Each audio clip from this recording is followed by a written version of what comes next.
그런가 우리 사회에 가장 많이 등장하는 단어가 개혁이 아닐까 생각해요. 개혁.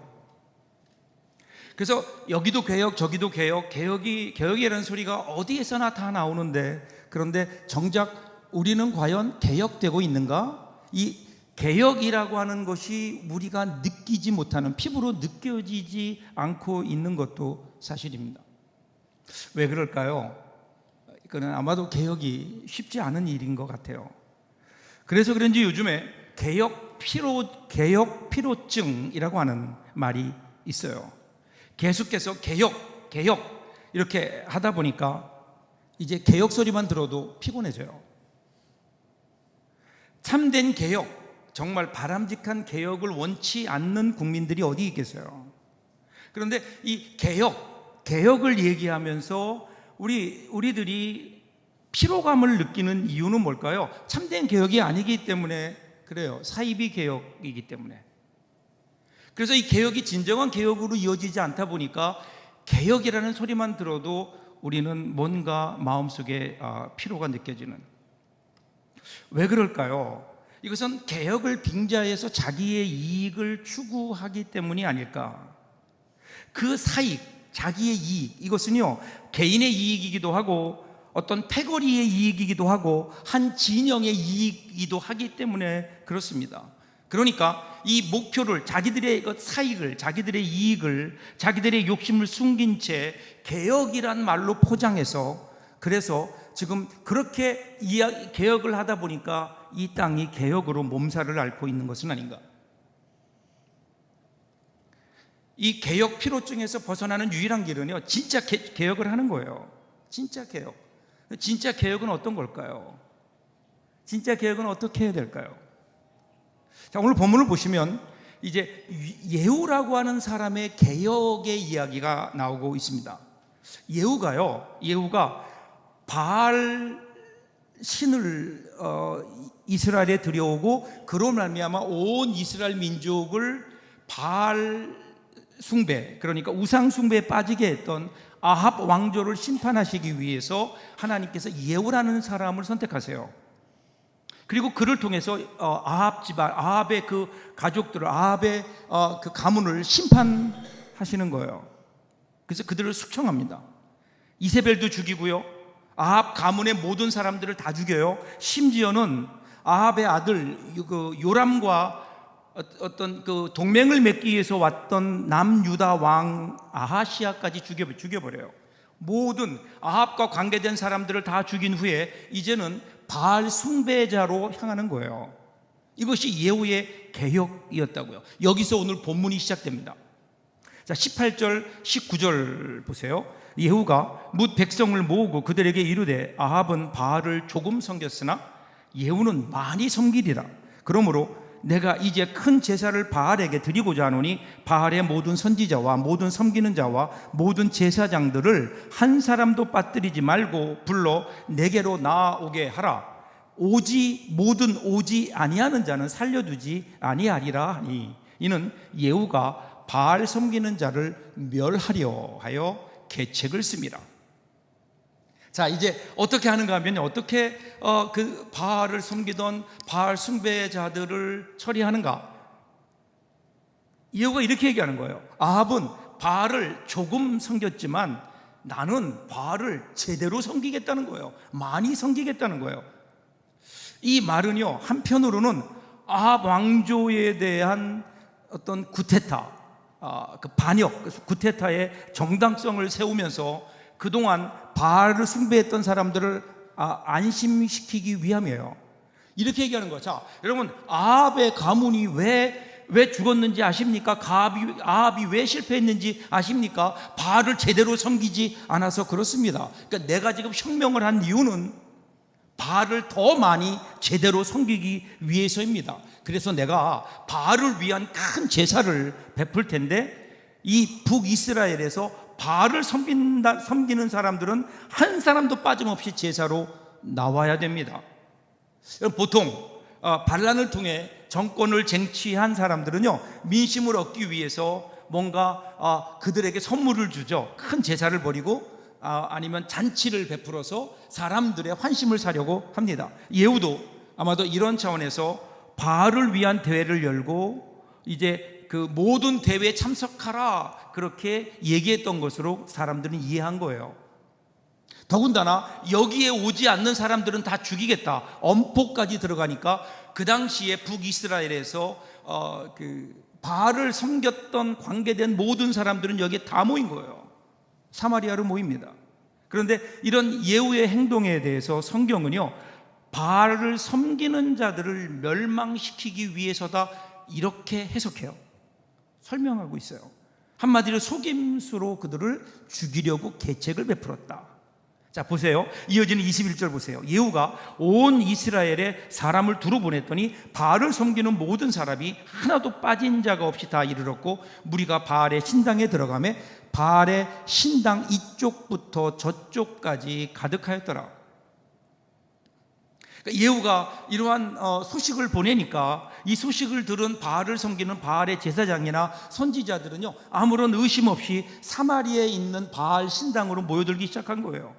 성경을 보니까 바알 신전에 수용할 수 있는 최대한까지 다 모였다는 거예요. 꽉 찼다는 거예요. 이걸 보면 여러분 북이스라엘에 바알 신앙이 얼마나 성행했는지를 알 수가 있어요. 예후는 이 모습을 보면서 바알 숭배자들에게 제사를 위한 예복을 나누어 주어 그들을 입히게 합니다. 일종의 선물이죠. 그런데 이것은 바알 숭배자와 그렇지 않은 사람들을 구분하기 위한 예후의 계략이었습니다.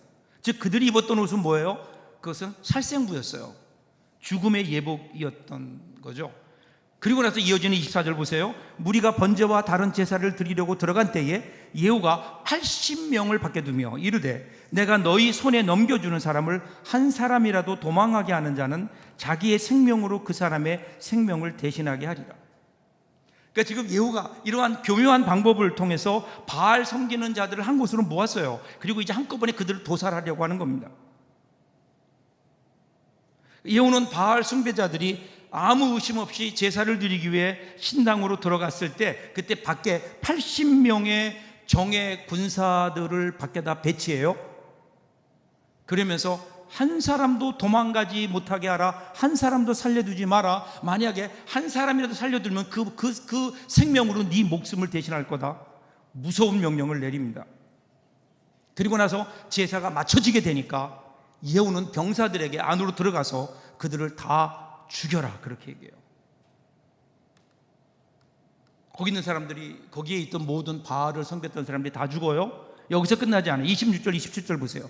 바알의 신당 있는 성으로 가서 바알의 신당에서 목상들을 가져다가 불사르고 바알의 목상을 헐며 바알의 신당을 헐어서 변소를 만들었더니 오늘까지 이르니라.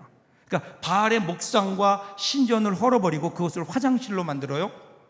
이것은 그곳을 부정한 곳으로 만든 거예요. 여러분 그 당시 화장실, 그것은 사람들에게는 부정한 곳 이렇게 여겼죠. 그러니까 거기에 누가 다시 신당이나 제단을 세울 수 없게, 그곳은 부정한 곳이니 전에 화장실이 있던 곳인데 거기에 누가 신당을 세우고 거기에 제단을 세우겠어요. 그래서 완전히 황폐하게 만들었다, 그런 의미입니다. 자, 그런데 예후의 이런 행동을 성경은 어떻게 평가하는 줄 아세요? 19절의 마지막 구절을 보세요. 이는 예후가 바알 섬기는 자를 멸하려 하여 계책을 씁니다. 계책을 썼다.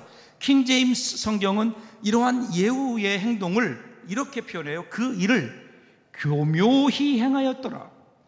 그런데 이 교묘히라는 단어가 부정적인 의미로 성경에서는 쓰이고 있어요. 고린도전서 11장 3절에 보면 뱀이 간교함으로 이불을 속였다라고 얘기할 때 그때 쓰여졌던 단어예요. 또 하나는 마태복음 26장 4절에 보면 바리새인들이 예수님을 교묘하게 속여서 예수를 붙잡아서 죽이려고 했다. 그때도 이 단어를 쓰고 있는 거예요. 그러니까 지금 예후가 바알 숭배자들을 멸하라는 목적으로 했던 이 일을, 그 행동을 부정적으로 보고 있는 거예요. 그러니까 그는 바알 숭배자들을 멸하라는 선한 목적을 위해서 교묘히 속임수를 사용했다. 그러니까 이것이 하나님이 기뻐하시는 일이 아니었다, 하나님의 방법이 아니었다라는 거예요. 여러분, 이 세상에서의 가치관은 목적을 위해서라면 수단과 방법은 어찌하든 그 목적을 이루면 된다. 그래서 이런 것들이 대부분 용납되고 허용될지 모르지만 하나님의 일은 달라요. 하나님의 일은 일의 동기와 과정을 중요하게 여기십니다. 그러니까 여러분, 우리는 하나님의 일을 한다고 해서 편법이나 속임수나 그릇된 방법을 절대로 정당화할 수는 없어요. 더군다나 이건 너무 잔인하게 사람들을 죽이잖아요. 이에 대한 성경의 평가를 보세요. 이렇게 30절 보세요. 같이 한번 읽어볼까요? 같이 읽겠습니다.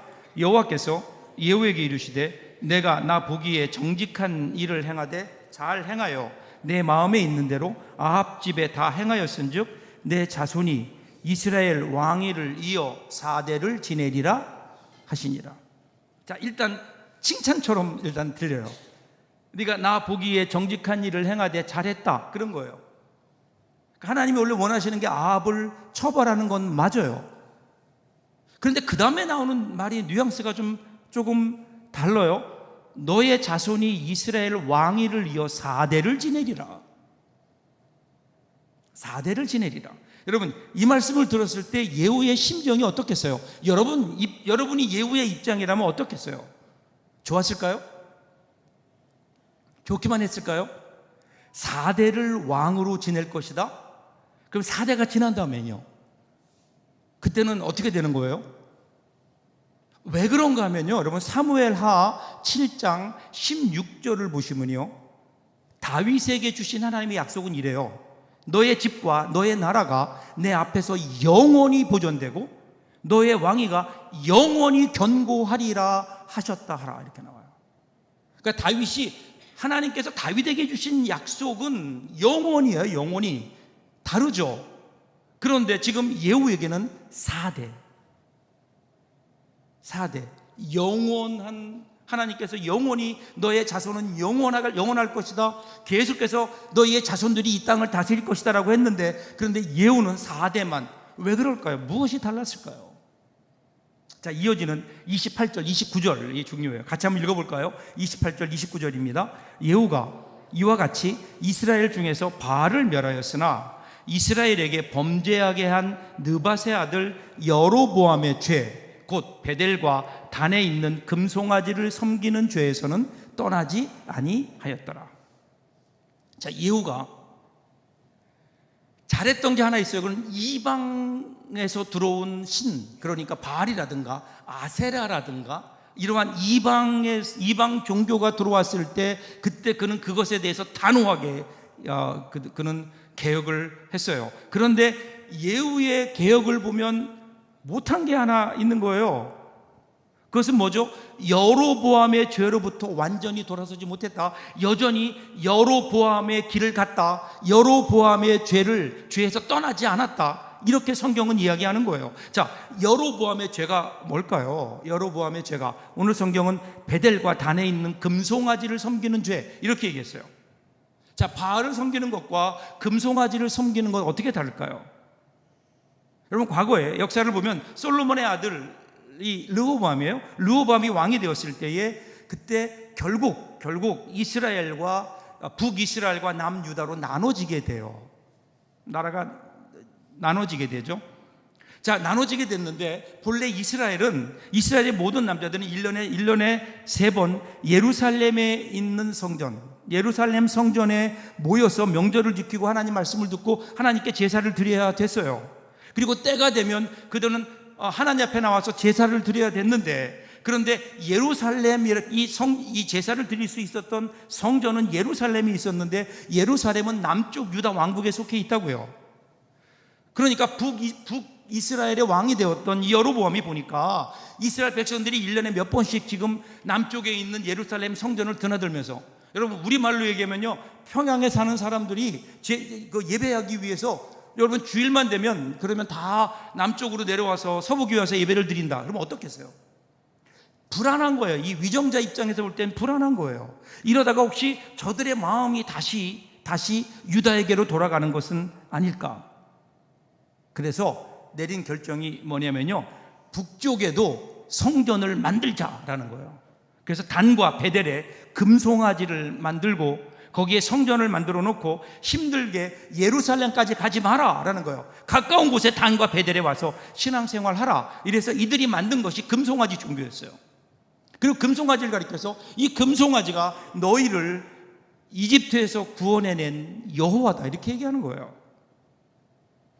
그리고 여러분, 예후가 왕이 되기까지 그 전에 모든 이스라엘 왕들을 보면요, 새로운 가문, 새로운 왕조로 계속 바뀌지만 그들에게 변하지 않았던 게 하나 있어요. 그게 뭐죠? 금송아지예요. 왜냐하면 금송아지는 북이스라엘이라고 하는 나라의 정통성이었어요. 그것이 정체성이었다고요. 그것이 아니면 북이스라엘이 성립할 수 없는.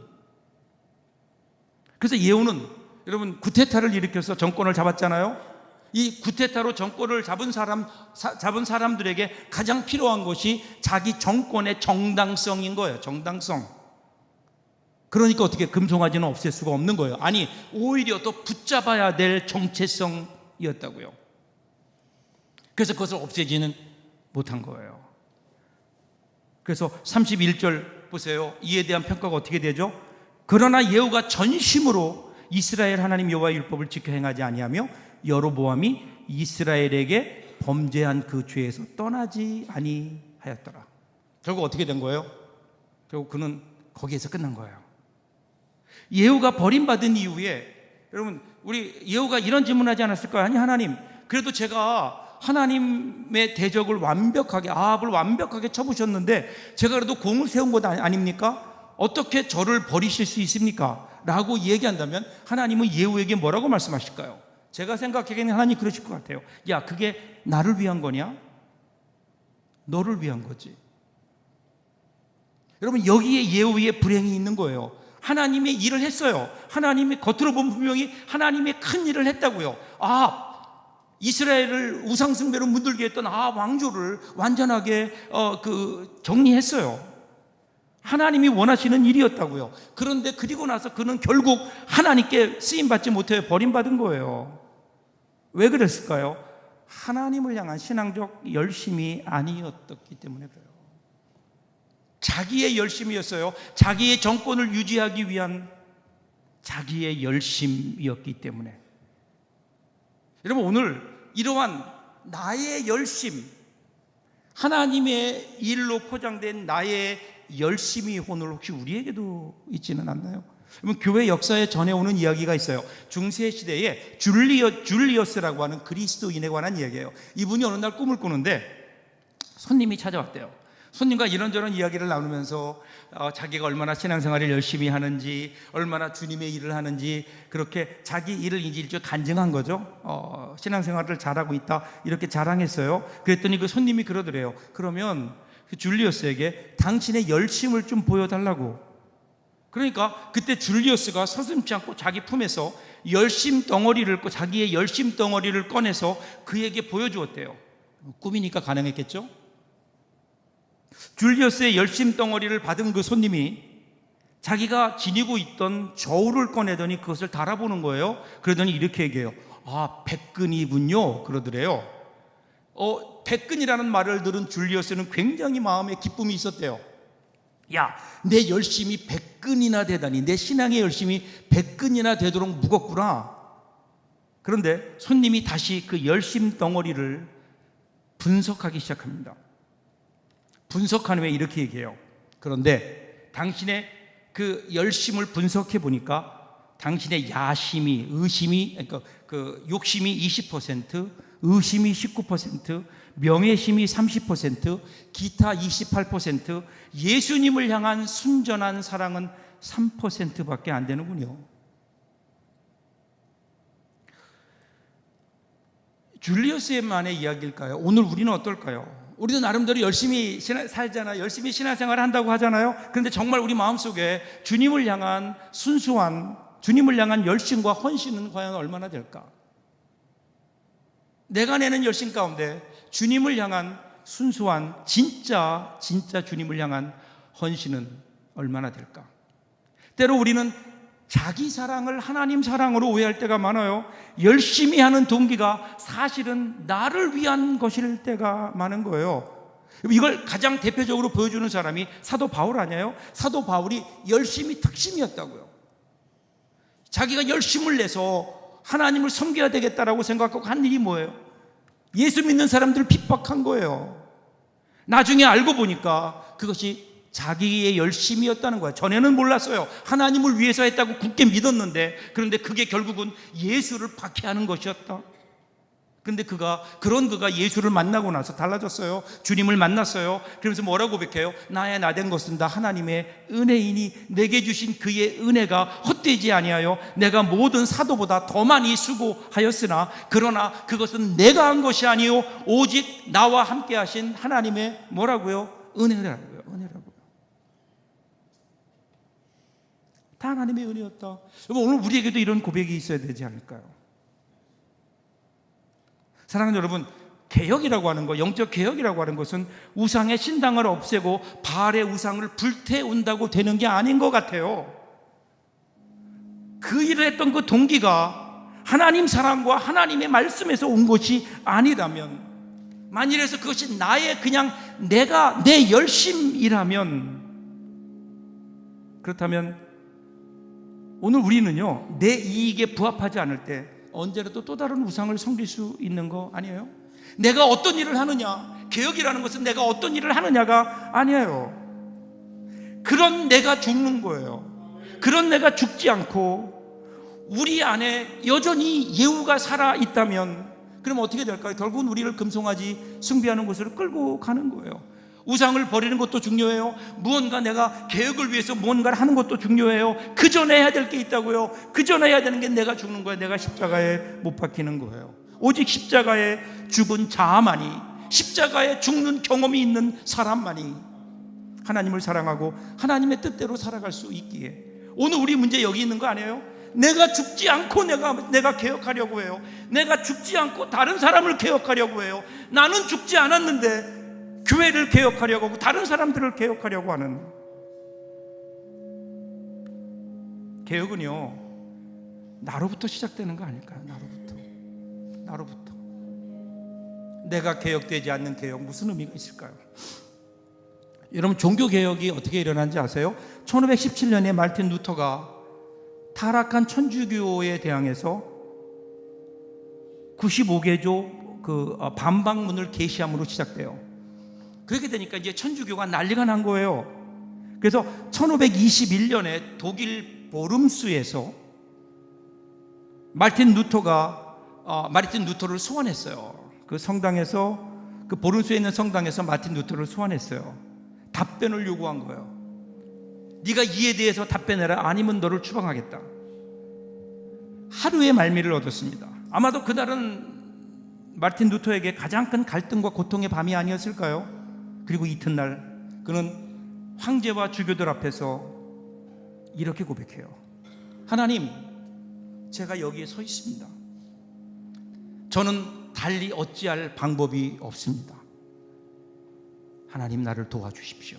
하나님이여, 나를 도우소서. 아멘. 이거였어요. 여러분, 흔히 사람들은 뭐 개혁을 얘기하면서 거창한 이야기들을 쏟아놓아요. 그런 루터는 그러지 않았다고요. 처음부터 그는 거창한 무슨 교회 개혁을 얘기한 게 아니에요. 그가 교회 종교 개혁을 이룰 수 있었던 처음 포인트는요, 자기의 죄와 허물에 대한, 자기의 연약함에 대한 깊은 고민이었어요. 그러다가 그가 마침내 로마서 1장 17절을 통해 진리를 깨닫죠. 복음에는 하나님의 의가 나타나서 믿음으로 믿음에 이르게 하나니 기록된 바 오직 의인은 믿음으로 말미암아 살리라 한과 같으니라. 여기에서 오직 은혜, 오직 믿음, 오직 성경, 이러한 여러분 개혁의 화두가 나온 거 아니에요? 여러분, 개혁은요, 세상을 변화시키는 것이 아니라 내가 변화되는 거예요. 개혁은 언제나 나로부터, 내가 하는 일부터, 그리고 오늘부터 내가 변화될 때 내 가정이, 그리고 우리 공동체가, 우리 민족의 역사가 바뀌어지는 것 아닐까요? 인류 역사에서 여러분 최고의 개혁, 아니 사실은 개혁의 완성이 뭘까요? 예수 그리스도의 십자가예요. 어떻게 이루어졌죠? 여러분, 이 땅에 예수님께, 하나님께서 우리에게 주신 그 십자가 구원의 사건은 어떻게 이루어졌나요? 바리새인들을 다 없앴나요? 로마 제국을 그들에 대항해서 싸웠나요? 아니잖아요. 그냥 하나님이신 그분이 인간의 몸을 입고 겸손하게 오셔서 하나님이 십자가에 죽으신 거예요. 여기에서 진정한 개혁이 일어나잖아요. 죄인이 용서받고 구원받은 생명의 역사가 여기에 나오는 거예요.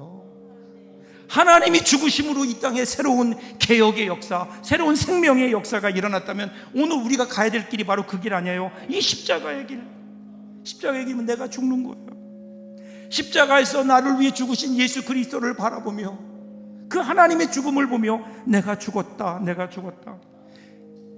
예수님이 십자가에 못 박힐 때 나도 십자가에 못 박히는, 여러분 여기에서 진짜 개혁이 시작되는 거 아닐까요?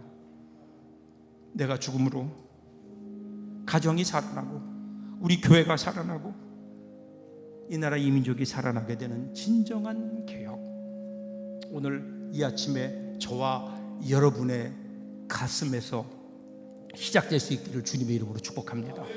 거창한 거 아니에요. 오늘 십자가 앞에 주님이 십자가에 못 박히실 때 나도 못 박혔습니다. 나는 이제 그러므로 내가 사는 것 아니요 내 안에 그리스도께서 사십니다. 이 고백으로 이 한 주간도 이 땅에 새로운 개혁의 그 기쁨을 누리며 살아가는 저와 여러분들 될 수 있기를 주님의 이름으로 축복합니다. 이 시간 조용히 하나님 앞에 여러분들의 모습을 한번 보세요.